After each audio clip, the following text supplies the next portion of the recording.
আসসালামু আলাইকুম রহমতুল্লাহ বরকাত। আলহামদুলিল্লাহ, আলহামদুলিল্লাহ ওয়াহদা, ওয়াসসালাতু ওয়াসসালামু আলা মান লা নাবিয়্যা বা'দা। আউযু বিল্লাহি মিনাশ শাইতানির রাজীম।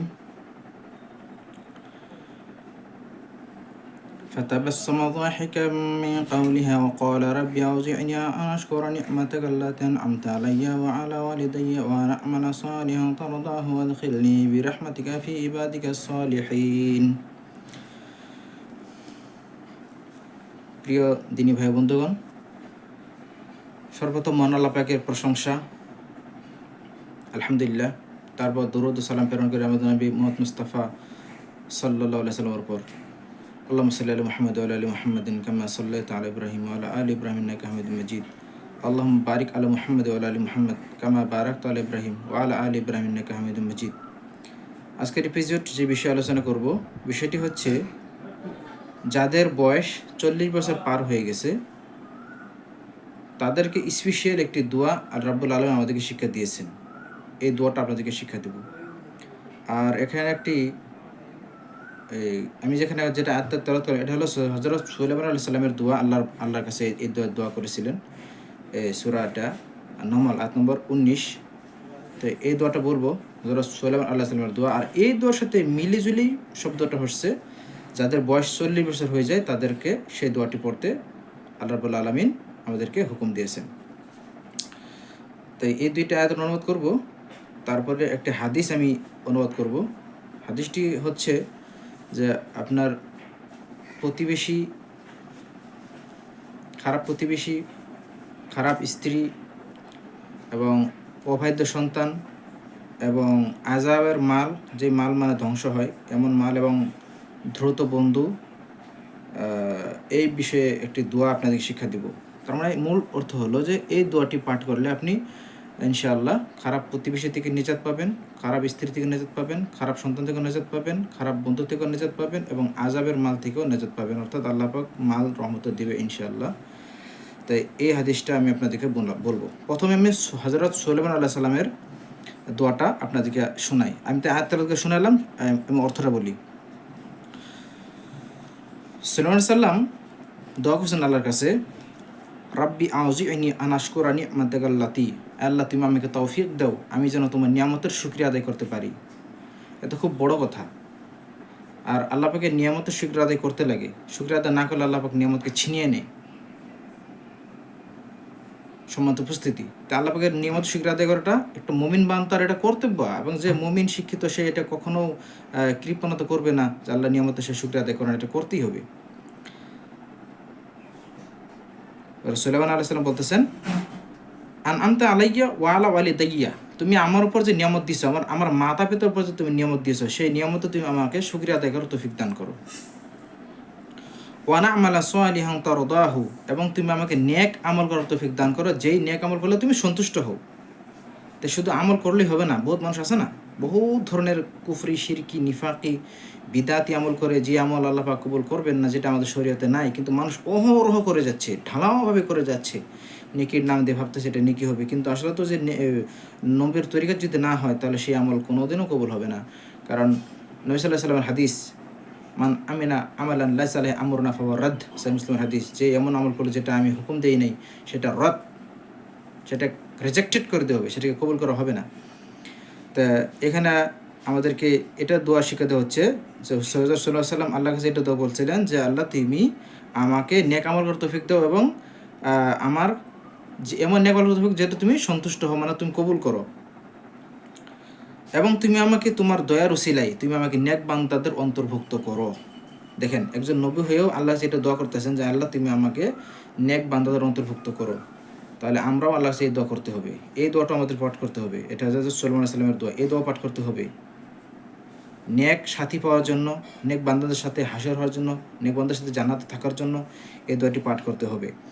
দ্বিতীয় যে দোয়া আপনাদের আমার শিক্ষা দিচ্ছে আল্লাহ পাক আমাদেরকে, 40 বছর বয়স হয়ে গেলে, এটা স্পেশালি এই জন্যই যে মানুষ 40 বছর হয়ে গেলে শক্ত জোয়ানি, মানে পুরো শক্তিশালী, যেটা আর কি 40 বছর তরিতে গিয়ে থামা শুরু হয়, মানে পুরো 40 বছর তরিতে গিয়ে আপনার পুরা মানে জোয়ানিটা এখন কমবেলা, এখন পুরা জ্ঞান হিকমত হয়ে যায় 40 বছর হয়ে গেলে। তারপরে থেকে লাহালায় আপনার বুড়ার পাড়ার দিকে চলে যায়।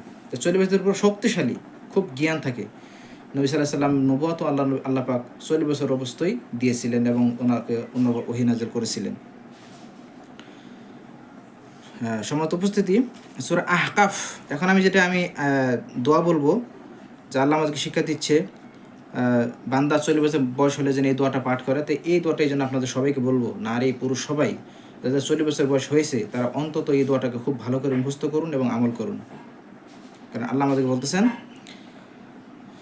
আউযু বিল্লাহি মিনাশ শাইতানির রাজিম, ووصينا الإنسان بوالديه إحسانا حملته أمه كرها ووضعته كرها وحمله وفصاله 30 شهرا حتى إذا بلغ أشده وبلغ 40 سنة قال رب أوزعني أن أشكر نعمتك التي أنعمت علي وعلى والدي وأن أعمل صالحا ترضاه وأصلح لي في ذريتي إني تبت إليك وإني من المسلمين। এই দোয়া এখানে আল্লাহ পাক আমাদেরকে প্রথমে হুকুম দিচ্ছে এটাই, যে আল্লাহ পাক বলতেছেন যে আমি মানবকে হুকুম দিয়েছি তারা যেন নিজের মাতা পিতার সাথে সৎ ব্যবহার করে, ভালো ব্যবহার করে, ভালো আচরণ করে, সদ আচরণ করে। সব দিক থেকে মা বাবাকে মেনে চলতে হবে যতক্ষণ পর্যন্ত শরীরের বিরোধী কিছু না বলে। হামালাতু উম্মুহু, আল্লাহ পাক বলতেছেন যে মা তার মাতৃ তাকে খুব কষ্ট করে গর্ভধারণ করেছেন। কুরহা ওয়া আযাতহু কুরহা, এবং খুব কষ্ট করে তাকে প্রসব করেছেন। ও হামলু ও ফিসাইলু 30 শাহরা, তাকে গর্ভধারণ করে এবং তার দুধ খাওয়ানো 30 মাস, গর্ভধারণ করে এবং দুধ খাওয়ানো 30টি মাস মাতৃ কষ্ট করেছে। তো এই জন্য মা বাবার আল্লাহর পাক আমাদেরকে বলছে তোমরা সদাচরণ করো, নেক ব্যবহার করো, এবং খাস করে মার কথাটা বেশি মেনে চলতে বলছেন হাদিসেও।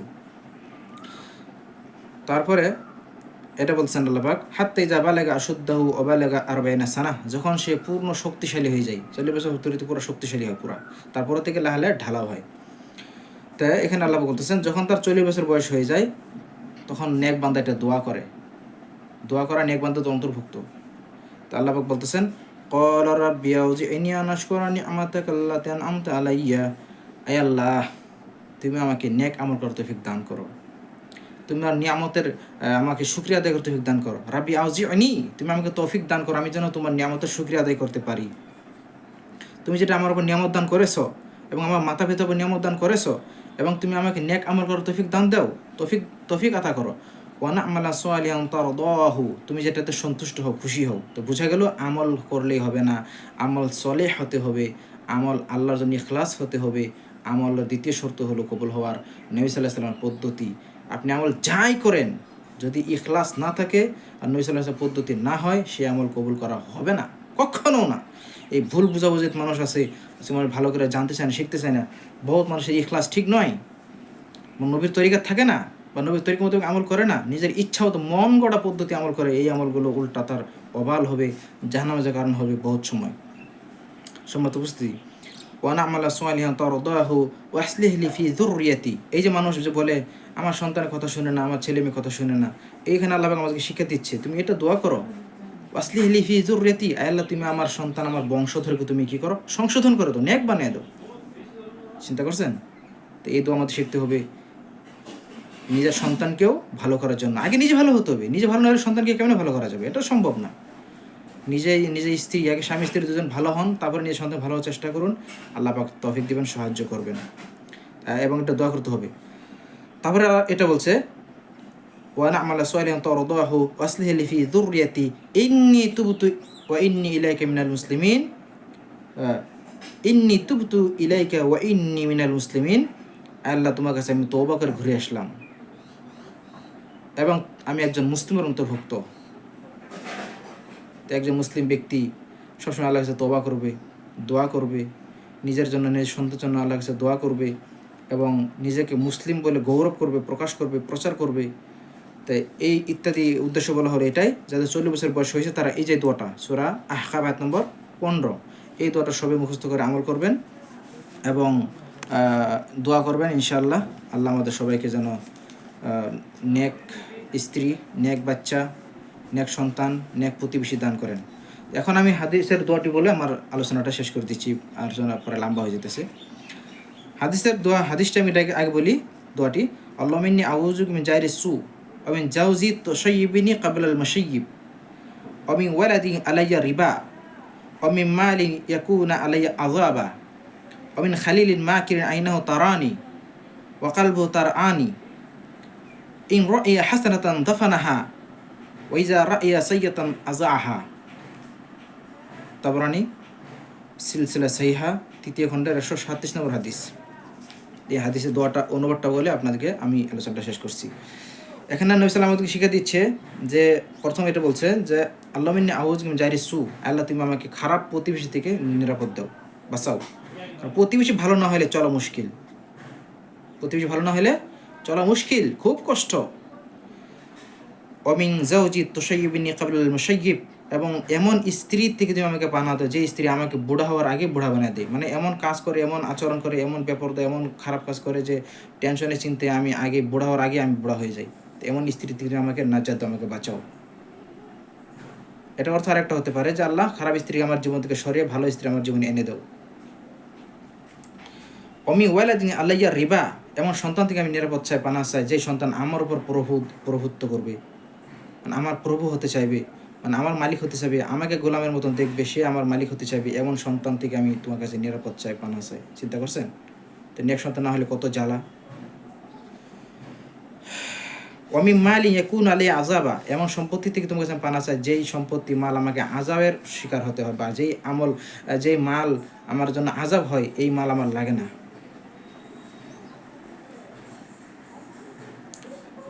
মানুষ তো মাল করে হালাল হারাম কিছুই দেখে না, অথচ আমাদেরকে শিক্ষা দেওয়া হচ্ছে যেই মালের কারণে ক্ষতি হয়, আজাব হয়, সেই মাল আমার লাগে না।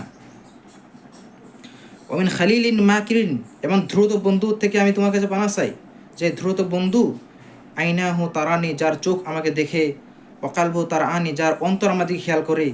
অর্থাৎ আমার হর পল হর কদমে আমার দিকে লেগেই থাকে, আমি কি করি না করি আমার খারাপ বন্ধু আমার পিছনে লেগেই থাকে, আমাকে দেখতেই থাকে আমি কি করি না করি। আমার তাহলে বাহানা বেশি, আমার একটা সুযোগ পাইলেই আমাকে সে বদলা নেবে। এমন খারাপ বন্ধু যদি দুনিয়াতে থাকে, কোন চলেন মানুষ কেমনি চলবে? সেটা নবী সাল্লাল্লাহু আলাইহি ওয়াসাল্লাম আমাদেরকে শিক্ষা দিচ্ছে যে খারাপ প্রতিবেশী, এই খারাপ বন্ধু, যে দ্রুত বন্ধু, যে ষড়যন্ত্রকারী বন্ধু আমার দিকে শুধু সবসময় তাকিয়ে থাকে, তার দিলও আমার দিকে লেগে থাকে, তার চোখও আমার দিকে লেগে থাকে। ইন রাইয়া হাসানাতান দাফানাহা, যখন সে আমার কোনো ভালোটা দেখে সেটাকে কী করে, দফন করে দেয়, গোপন করে দেয়। আমার ভালোটা সে দেখে না, প্রকাশ করে না, প্রচার করে না। ওই যা রাইয়া সাইয়াতান আযাআহা, যখন আমার কোনো খাতা গুনাহ দেখে তখন সেটাকে সে প্রচার করে বেড়ায়। এই হলো খারাপ বন্ধু, দ্রুত বন্ধু, মাক্কার ষড়যন্ত্রকারী বন্ধু, যে আপনাকে সবসময় ক্ষতি করার চেষ্টা করে, সবসময় আপনার পিছনে লেগেই থাকে। এখন চিন্তা করে দেখেন, যদি আপনার প্রতিবেশী খারাপ হয়, আপনার স্ত্রী যদি খারাপ হয়, সন্তান যদি অবৈধ হয়, মাল যদি আজাবের হয়, খারাপ বন্ধু যদি হয়, তাহলে আপনাকে চতুর্দিকে পঞ্চম দিক থেকে, পঞ্চম মুখ থেকে আপনার উপর টেনশন চিন্তা। এই জন্য এই দোয়াটি আপনারা পাঠ করবেন, শিখবেন, আমল করবেন, আমার জন্য দোয়া করবেন। আল্লাহ যেন আমাকে ইলমে নাফে উপকারী বিদ্যা দান করেন, এবং আমার মাধ্যমে যেন উম্মতের আল্লাহ পাক কাম নেয়, এবং আমাকে যেন আল্লাহ পাক কবুল করেন। ভিডিওটি শোনার পরে আপনারা নিজের বন্ধুবান্ধব আত্মীয়দেরকে শেয়ার করবেন, কমেন্ট করবেন, লাইক দিবেন, এবং আমার ভুল হলে আমাকে সংশোধন করে দিবেন। আর আমার যদি কোনো তেলাওয়াতে ভুল হয় বা কোনো অর্থতে ভুল হয়, সেটা ভালো আলিমের দ্বারাতে আপনারা সংশোধন করে নেবেন। এটা আমি সবসময় ক্লিয়ার করে বলে দিই, কারণ আমি মানুষ, আমার ভুল হলে সেই ভুলটা আপনাদের মানতে হবে না, আমাদের শুধু ভালো কথাটাই মানতে হবে। কারণ আমাদের ভ্যালু কিছু না, আমাদের ভ্যালু জিরো, আমাদের ভ্যালু জিরো। আমাদের কথা হলো কোরআন হাদিস হলেই আমাদের কথা আপনারা মানতে পারবেন, নাহলে কোরআন হাদিস কথা ছাড়া মানলেই আপনি বিপদ, আপনার সবের বিপদ। এই জন্য আপনাদের সবাইকে আহ্বান করবো, পবিত্র কোরআন সহিদের দিকে আসেন এবং মানহাজের সালাফকে আঁকড়ে ধরুন। আল্লাহ আমাদের সবাইকে কোরআন হাদিস, কোরআন সহি সুন্নাহ মোতাবিক চলার জীবনযাপন করতে দান করুন। এবং কোনো কোয়েশ্চেন থাকলে আমাকে আপনারা কোয়েশ্চেন করতে পারেন, আমাকে হোয়াটসঅ্যাপে মেসেজ করতে পারেন, ফেসবুকে মেসেজ করতে পারেন, ইউটিউবে কমেন্ট করতে পারেন, আমাকে ফোন মারতে পারেন। আমার ফোন নম্বর আপনারা সবাই জানেন, 6000402617। আপনি আমাকে ফোন করেও কোনো সমাধান বিষয়ে, ইসলামিক বিষয়ে খাস করে সমাধান চাইলে আমার যতটুকু আমার জানা আছে সম্ভবপর আমি আপনাদেরকে সত্য সহিহ দলিল সহ আমি জানাবার চেষ্টা করব। ওয়াবিল্লাহি তৌফিক। আসসালামু আলাইকুম ওয়া রাহমাতুল্লাহি ওয়া বারাকাতুহু।